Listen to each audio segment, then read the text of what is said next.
time to feed my starter. And because I don't intend to make bread for a little bit, I'm going to use another jar and put this in my fridge. This one's at 269. You might wonder, why don't I put 270? I usually figure it at 270. Look at here, it says 267. Perhaps my scale's off from the last time I measured it. Anyway, I've got my starter. You can see how it's shrunk down from where that rubber band was earlier. Still pretty oozy.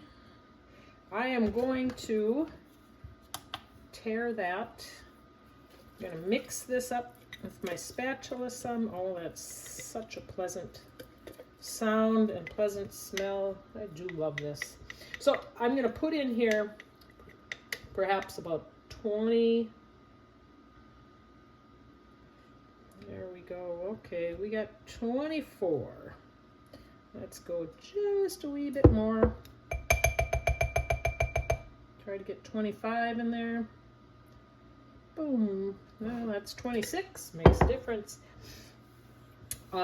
Zero that out. I'm going to do this at a 111. So I'm going to put in 26. Sometimes if I'm wanting to be careful, I measure in another dish and put it in. But I can adjust if needed. 26 water. I put filtered water in my little teapot, so I know that that's decent water. Tear that out again. Get my 26 grams of flour. 25, pretty close. Doesn't take much to get to 26. I'm using all-purpose flour. That's what I heard is best, so that's what I usually do. I take it and give it a stir.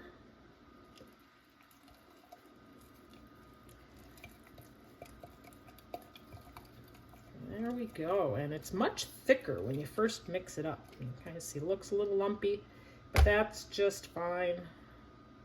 It will get oozy later. There. All right, now I got my starter ready to put in the fridge. Gonna wipe this off. Sharpen my knives. That's why my fingers got that little bit of plastic over it. Obviously didn't pay attention to the fact that the knife was sharper. So I'm going to put this cover on. I'm going to put this in the fridge, and like I said, up to 2 or 3 weeks later, it'll be perfect to use. This stuff that's right here is called discard, and I might use that to make something for breakfast today. I'm going to set that back there for right now. You can see I've got my bread here. I'm going to show you the cutting of that in just a little bit, but this one was about feeding starter. So we're ready to go.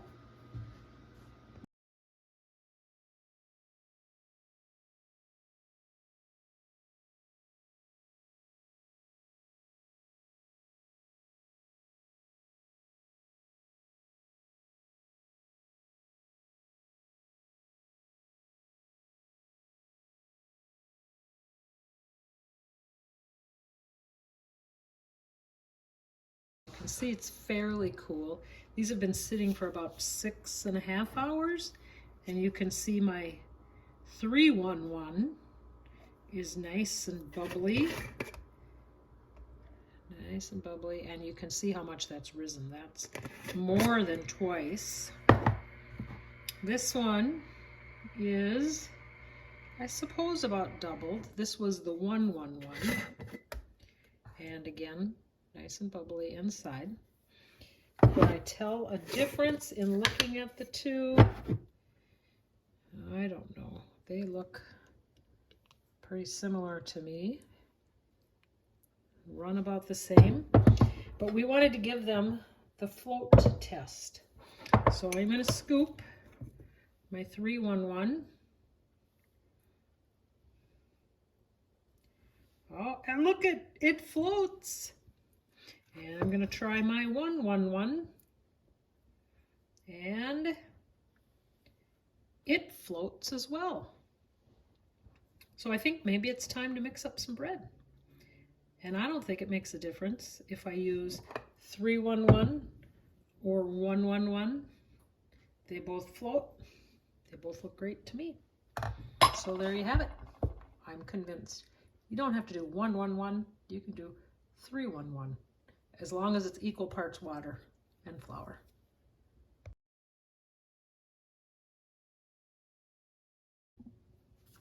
All right, I'm ready to mix up some sourdough. I just did a test, 1, 1, 1 and a 3, 1, 1, and I've determined there's little difference, except that not too long after I finished, my 1, 1, 1 starter, which did float, sank. I am going to mix cinnamon raisin swirl, and it requires 50 grams of starter. That was 58. That's exactly 50. And I'm going to do 2 loaves, so here's my second container. I'm gonna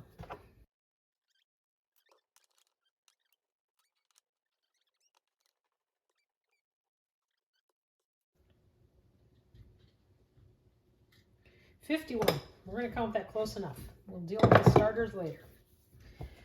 My recipe calls for 365 grams of water. I'm using warm water, especially because my house is cool. I pre-measured this, but I'm going to just double check to make sure I have 365.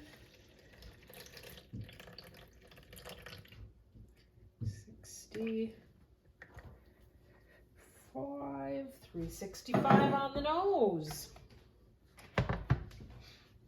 This one, tear again, get to 365. 365 on the nose. And then I mix in my whole wheat flour, which is at 50 grams.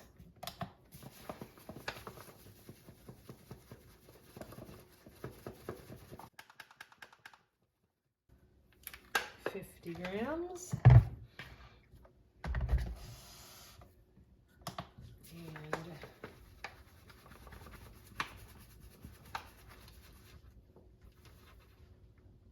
50 grams.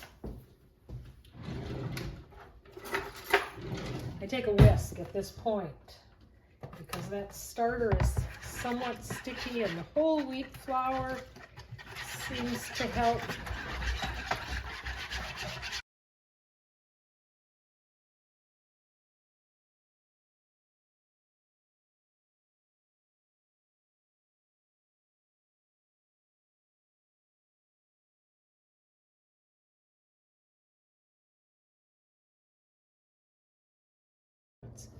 So then I also mix my salt in at this point.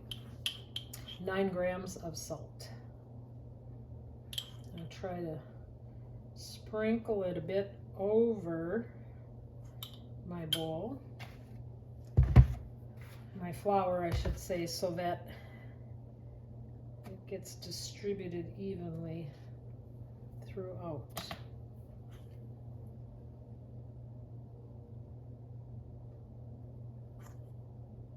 Again, 9 grams of salt. I watched a little video telling me what salt does. 2% if you're using baker's percentages, which makes some sense. And now that shows 10 grams. Maybe a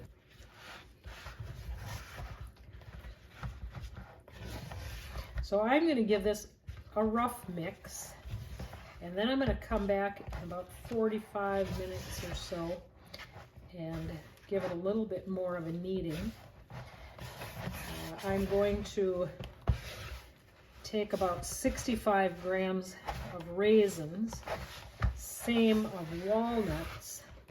I'm going to soak those raisins in some hot water, and then they will get kneaded into this very dry, shaggy dough. It's fairly dry mix now, so the moisture from those raisins will give this a higher hydration, make it a softer more pliable kind of dough. This big bowl bread flour. Small bowl AP flour. Let's see if we notice a difference. Some will say bread flour is going to absorb more water. Maybe.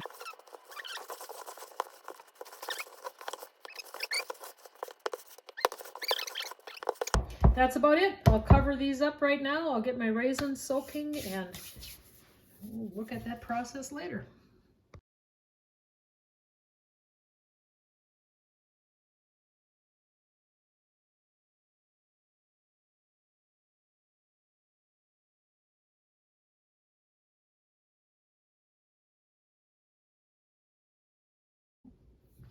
Okay, I'm ready to do some mixing here.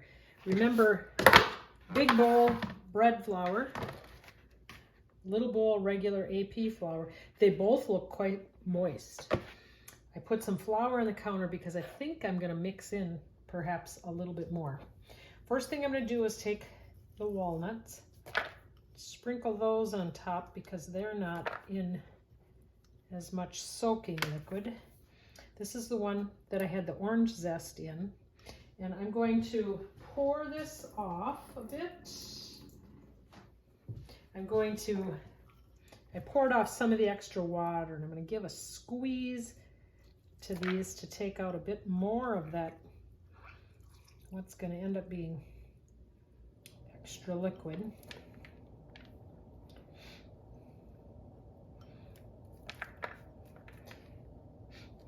Oh, that smells so good. I love orange. So now my idea is to mix this and just kind of give it a squish. And that's pretty soft, pretty wet. I'm going to just getting that under my fingernails, which are pretty clean. Not too worried about that. A little bit of that orange zest I can see got left there. Sprinkling a little bit more flour over, and I'm going to just give this a bit of a knead here. Nuts and raisins falling on my floor. I will not pick those up and put them back in my food. Some people talk about a 5-second rule. I'm not going to abide by that right now. I'm putting those pieces in there. I can feel that this is tightening up already, so I'm not going to do too much with it. But several times tonight, I will do some stretches of this, but I'm feeling like I've pretty consistently got those raisins and nuts mixed within this bread. This one is going in here. Kind of nicely shaped, but it's going to get much softer. Covering it up with that cover. A little more flour. I'm using the whole wheat flour just because I like more whole wheat. This one, I'm going to try putting on the counter right away. And I pulled out my scraper, gets it out of the bowl much better.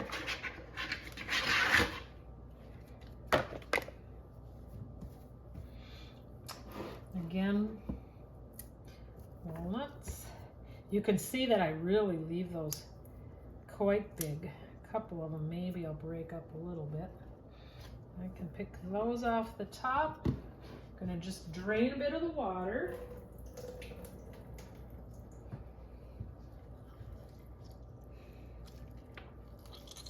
Squeeze out some of the excess. The raisins get much softer when you soak them like this.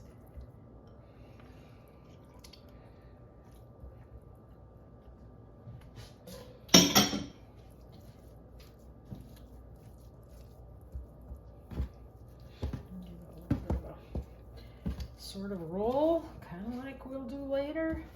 I suppose I could just leave all those tucked in the inside like that, but let's work this a little bit. Let's see if we can work those through the dough. We broke through to the middle. Maybe that squish method is a little bit better. Maybe I should squish a little bit here. They're not falling on the floor like they were before. There's that cookie mess. Lots of raisins. Just look at how loaded up with raisins that is. You know what? I think I'm gonna let this be good. And because I sort of want to speed my fermentation phase up a little bit, it's getting to be 6 o'clock. I'd like to bake this tomorrow, so I'd like to put it in pans. I don't know, my time frame may be way off, but I'm meeting with some friends tomorrow. I'd like to take some bread for them. I don't know if I made it part of my plan quite well enough, but I'll pop those in the oven with my oven light on and hope I can speed along the fermentation part so that they could have an overnight rise and bake in the morning. Or, yeah, I'm not sure how it'll work out. We'll find out.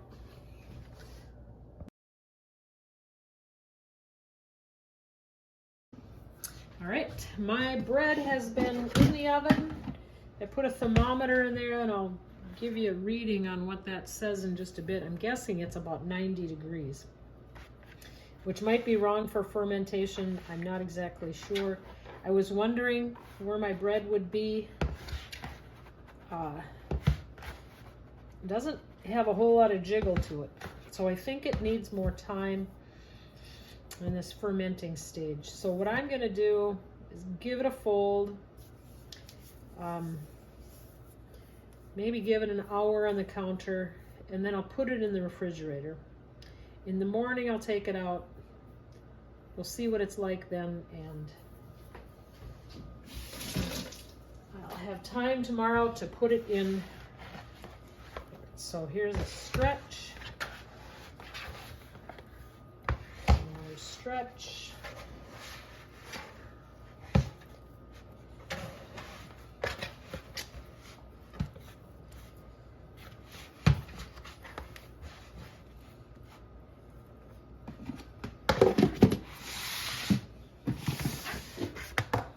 Same story on this one.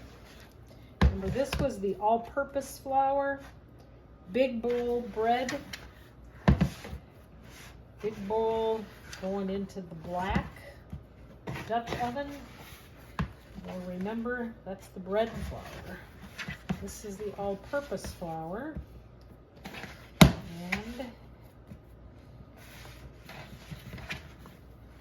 there we are.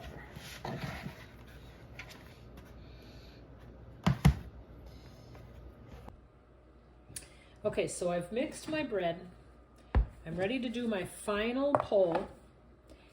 I'm wearing gloves because my hands get dry and too much washing. I'm gonna make my hands a little wet in the water. Reach under, pull up. 1, 2, 3. Perhaps I didn't let this rest as long in between pulls because normally I get a little bit more pull than that. But then I'm going to just lightly shape it. I'm going to cover it again, set it aside. Re-wet those fingers so the dough doesn't stick quite as much. Take out my second. That last loaf was a whole wheat. This one is the cinnamon raisin swirl. It's got raisins and walnuts, a little whole wheat, little all-purpose. And I'm doing my stretches. You can kind of see the consistency, how it's spongy. It's got a nice feel to it. This stuff on the edges, you'll find that if you let that dry, It's kind of like cement. Stacking that one over. Sometimes I use a wet cloth over the bread. Sometimes I have tighter lids. This bread is rye with dried blueberries that I soaked. It's got some whole wheat, no whole wheat, the whole rye, all-purpose, and bread flour. I also threw in a bunch of pumpkin seeds and some chopped up pistachios. Those blueberries were soaked before they got mixed in. I'm gonna give it a cover. This way, this cover fits the best. So my stack just helps my bread stay covered better. It's going to sit now for, I don't know, 4 to 6 to 8 hours.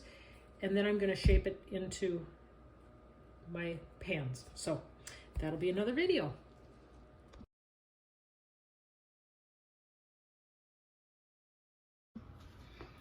Okay, it's been about 6 hours. We're in cooler climate. It's probably about 66 degrees in this kitchen. I got my blue gloves back on because my hands are still kind of dry and whatever. I have a shaker here. It's got whole wheat flour, got holes in the top so that I can shake flour out. I have one of these with whole wheat and one with white flour, all purpose. And I'm just gonna shake a bunch of this onto my counter. Should probably have done this before I started videoing. I can make the correction to say that in my cinnamon bread I used whole wheat and all-purpose. Actually, I use whole wheat and bread flour in that recipe. Okay. Lots of flour on the counter because I think I'm gonna find this is gonna work better when there's not quite as much flour in the jar. But you like to watch me shake this out. I'm making enough space so I can put my 3 loaves down at one time because I like to take them out all at one time. Another thing I find helpful is an old plastic card. Sometimes we forget to leave our cards at hotel rooms. Sometimes we get stuff in the mail, but it's just a plastic piece that works nicely. This was that whole wheat, and see how it's kind of jiggly. It's got big bubble here. It's very soft. It's going to be the first one. I'm just going to try not to break out all that good air that's in there. Tip it out of my bowl. Tip in the bowl. Scraping a little bit lightly, letting it pull by gravity on the counter. Touching forward. One down. Again, remember, turns into concrete, so you want to get that out of there soon. Loaf 2. This is the one that's going to turn into the cinnamon swirl. It's got walnuts and raisins in it. And just scraping that down, letting it fall. And, oh, this one hit the top. I haven't had that happen before. I'm quite pleased with how big this one has gotten. I didn't expect the rise out of this one to be quite so high. This is that rye with pistachio, nuts, it's molasses. Someone came by earlier and said, "Ooh, your house always smells so good." I had to ask what it smelled like, and he said bread.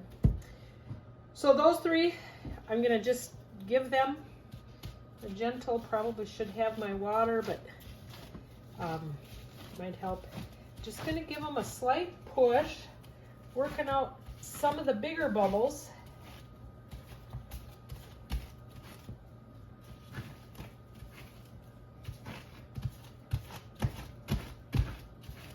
Okay. Now, I'm going to have to go back and mix up some cinnamon and sugar for this particular loaf. But the others here, I'm going to make a little more flour here on the counter. Again, I should have done this sooner because I guess these jars are new to me, so I'm not sure how much I'm gonna love them. I like that they seal up better than the old ones I had. Okay, so what I'm gonna do is take this, fold it in, fold it in, fold it in, lift it over, and give it just a rough shape, like kind of like so. Make another spot here for my whole wheat loaf.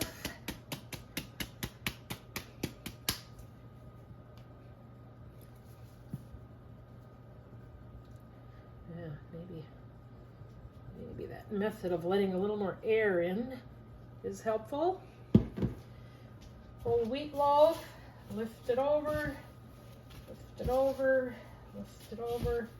One more time. I'm not sure how much of that you could see, but the idea is just to lift it over.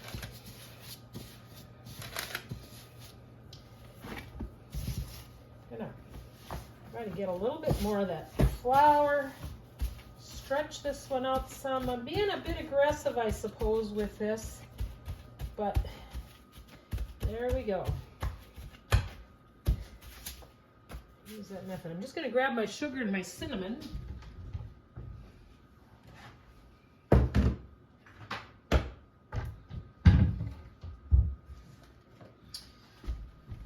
Someone told me recently that one of the most germ-ridden spaces in the kitchen is the spices. I try to wash mine. Obviously, I'm using kind of dirty gloves here. Try to keep my hands clean as possible, but I'll clean some of this up after. Got my sugar. This is just white, just regular white sugar. Gonna sprinkle about a 1/4 cup over the bread.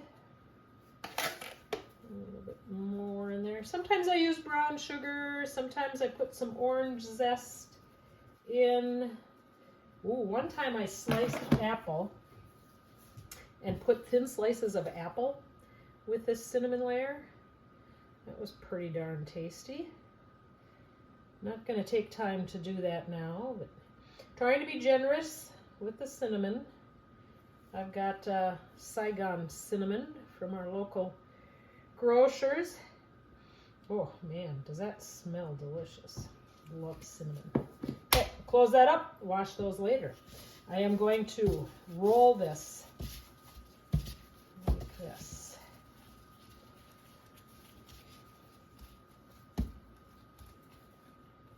Pop the bubble, roll and roll. It's of course sticking to the counter a little bit. Pinch this together here some. It won't leak out so much. And then I swirl mine into sort of coil. Pinch it kind of together again. Let's get a little more flour down here. And set that right there. Now we're going to let those rest for 5 minutes or so we can reshape them, finish the shape. While I'm doing that waiting, I'll clean up some of this stuff, and then I'll talk about why I put that parchment paper in those pans. So, next video.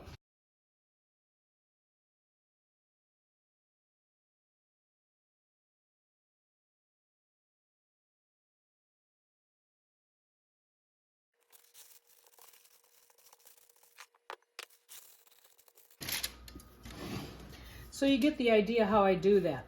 I take my cast iron enamel or my ceramic, my sheet of parchment.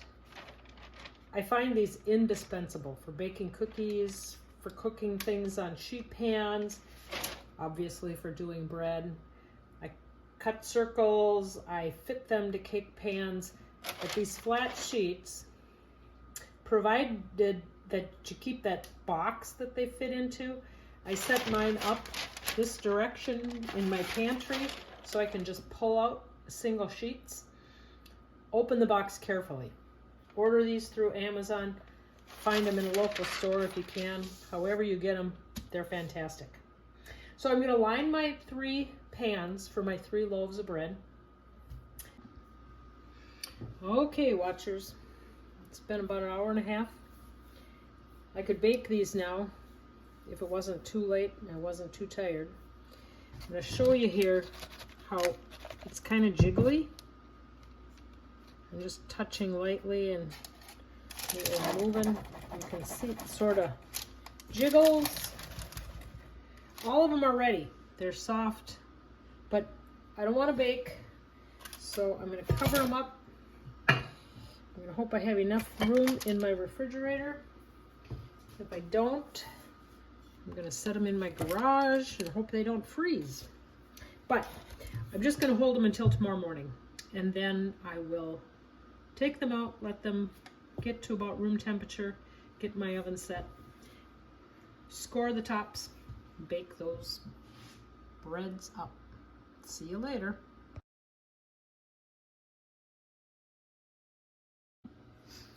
Okay, these have been out of the fridge now for about an hour and a half. Remember last night I was too tired to bake them. You can see how they've continued, and again, I am so impressed with this one, how much it's rising. This is the rye flour with whole wheat and all-purpose. This one is whole wheat and bread flour and all-purpose. This is that cinnamon raisin, which is whole wheat and bread flour. So I need to score these. You can see how they're bubbly, a little jiggly. This one a little bit more dense, perhaps because I was so aggressive, but also the raisins and the walnuts weigh that down some. This whole wheat one, good and jiggly. Okay, we're going to sprinkle, and now I'm using all-purpose flour, sprinkling this over the top. Yesterday when I said I wasn't sure I was going to like these jars, sprinkling on like this, ooh, I like them quite well.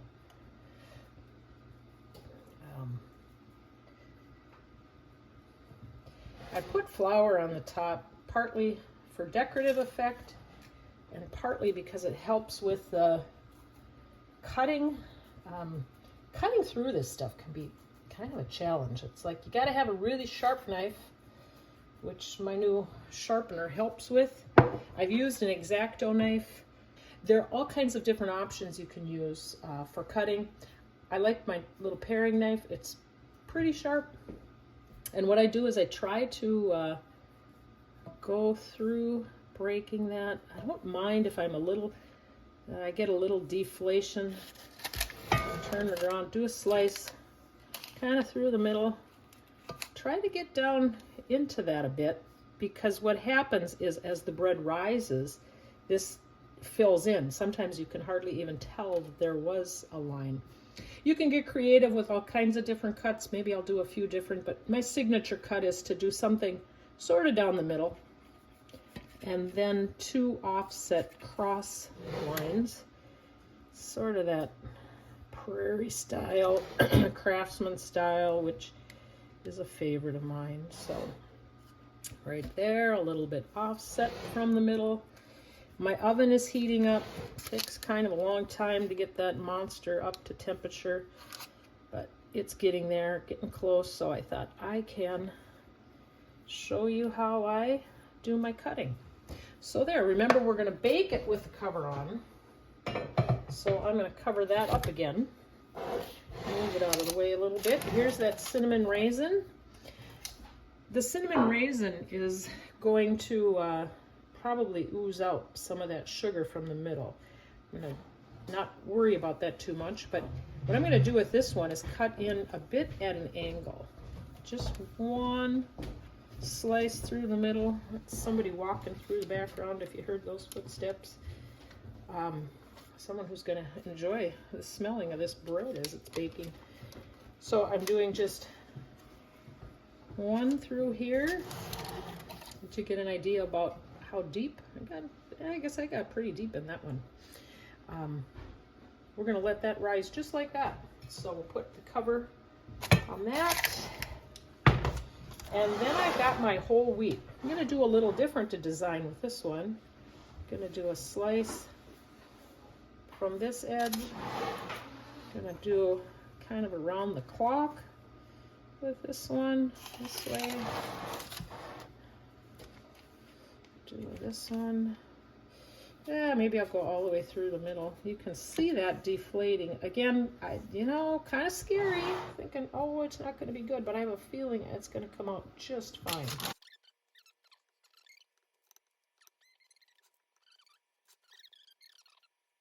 Now remember, this one I had that cover on it, but it rises too high for the cover, so I take my pie plate and that fits over. Got a little careful so it stays on top, but those are ready to go in the oven. Once my oven is at temperature, I'm going to put those 3 in, give them 25 minutes or so covered, and then take that cover off and give them another 30 minutes. We'll show you what they look like after they're baked.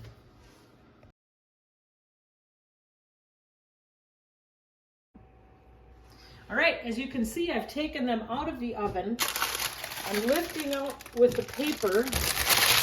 It's one reason why I like using the parchment paper, is it makes it easy to get them out if you can keep a hold of it. And like I said, I'm going to put them back in the oven and let the oven kind of continue to cook them a bit.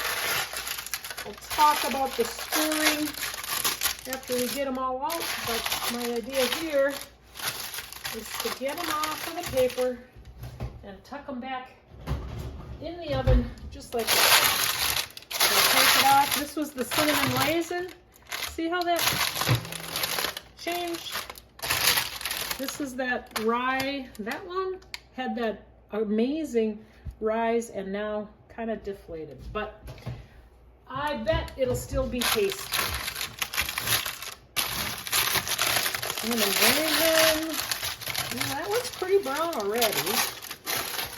I'm going to give it a little bit more. You can see where the paper kind of stuck. Ooh, yeah, some sugar oozed out of that one. We're going to give those a few minutes in the oven, and then I'll take them out again. All right, time to check out how these worked. This is my whole wheat. Remember how deep I cut into those? You can see how that is filled in. Fairly decent rise, nice color.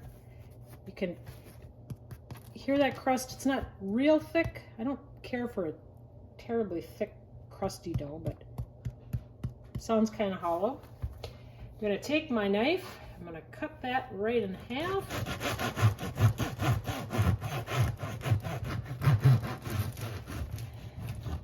I wait an hour before I cut into my bread. This has been about an hour. I had it in a cooler temp for a while, hoping it would cool enough. And here you can see the crumb of their bread, pretty consistent. Oh, it is definitely still warm inside. I like that. Doesn't have the kind of funny shine that sometimes bread gets. That's the whole wheat. Here was that rye.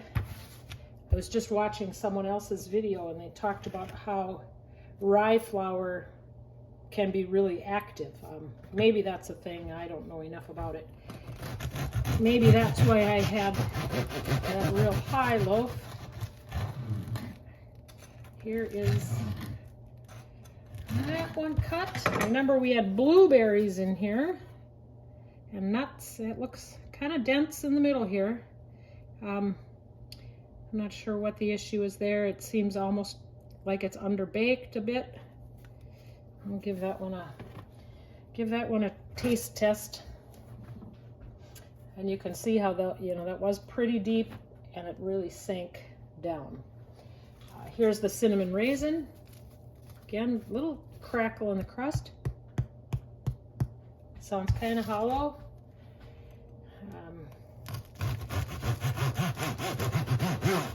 Break through that crust.